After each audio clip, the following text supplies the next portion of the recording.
Pour le 4e épisode des programmes pour les élections municipales et métropolitaines de Lyon, on ne vous présente pas les programmes de 2 candidats, mais bien d'une seule qui se présente à la ville et à la métropole, Nathalie Perrin-Gilbert. Mais avant de se pencher sur ses propositions, il faut faire un point rapide sur les listes menées par son mouvement Lyon en commun.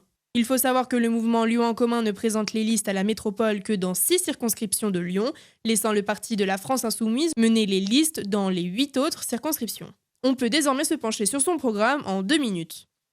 Nathalie Perrin-Gilbert veut renforcer la sécurité, elle augmentera la présence de policiers de proximité en formant et recrutant 150 officiers municipaux. Elle créera aussi des centres d'appel et d'accueil pour les personnes victimes de violences intrafamiliales.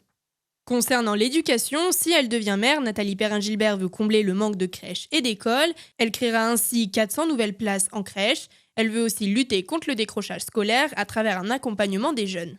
Niveau économie, elle veut soutenir l'économie locale et solidaire. Elle promet donc l'instauration d'une monnaie locale et citoyenne appelée la Gonette pour le 7e arrondissement de Lyon. Nathalie Perrin-Gilbert veut garantir le droit pour tous à la culture. Elle annonce qu'elle soutiendra la création d'emplois culturels. Elle prolongera aussi les horaires de la bibliothèque jusqu'à 21h et augmentera le nombre d'infrastructures sportives. Enfin, pour la gouvernance, le mouvement prône la démocratie participative. Cela se traduira par la création d'un budget participatif à hauteur de 5% du budget d'investissement pour penser l'aménagement urbain. On passe maintenant aux propositions pour la métropole de Lyon. Rien de surprenant, si elle devient présidente de la métropole, Nathalie Perrin-Gilbert promet de modifier la mobilité à Lyon, une promesse qui passe par un réaménagement des trottoirs, la création des pistes cyclables et le renforcement des zones à 30 km/h pour les voitures. Elle projette aussi la gratuité progressive des transports en commun. L'écologie étant la 2e thématique la plus abordée dans les programmes de campagne, Lyon en commun ne pouvait pas passer à côté.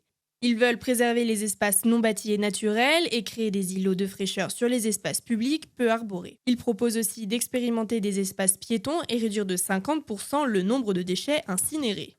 Lyon en commun souhaite faciliter l'accès au logement. Pour cela, ils veulent mettre en place l'encadrement des loyers avec un tiers de logements locatifs sociaux, un autre tiers en logement libre et le dernier tiers en accession sociale. Lyon en commun veut aussi accueillir dignement les migrants les plus démunis avec un plan de lutte contre la pauvreté. Un plan qui comprend l'amélioration de la prise en charge et l'hébergement des mineurs non accompagnés avec l'ouverture de bains de douche. Pour le travail, Nathalie Perrin-Gilbert souhaite développer l'agriculture urbaine, bio et locale. Elle mettra donc en place une fois par semaine un marché de producteurs locaux partiellement ouvert aux habitants. Vous avez maintenant les principales mesures du programme de Lyon en commun. Dans le prochain épisode, on vous présentera le programme des mouvements Respiration et Ensemble avant tout, incarné par Georges Képénékian et le président sortant de la métropole, David Kimmelfeld. À très vite!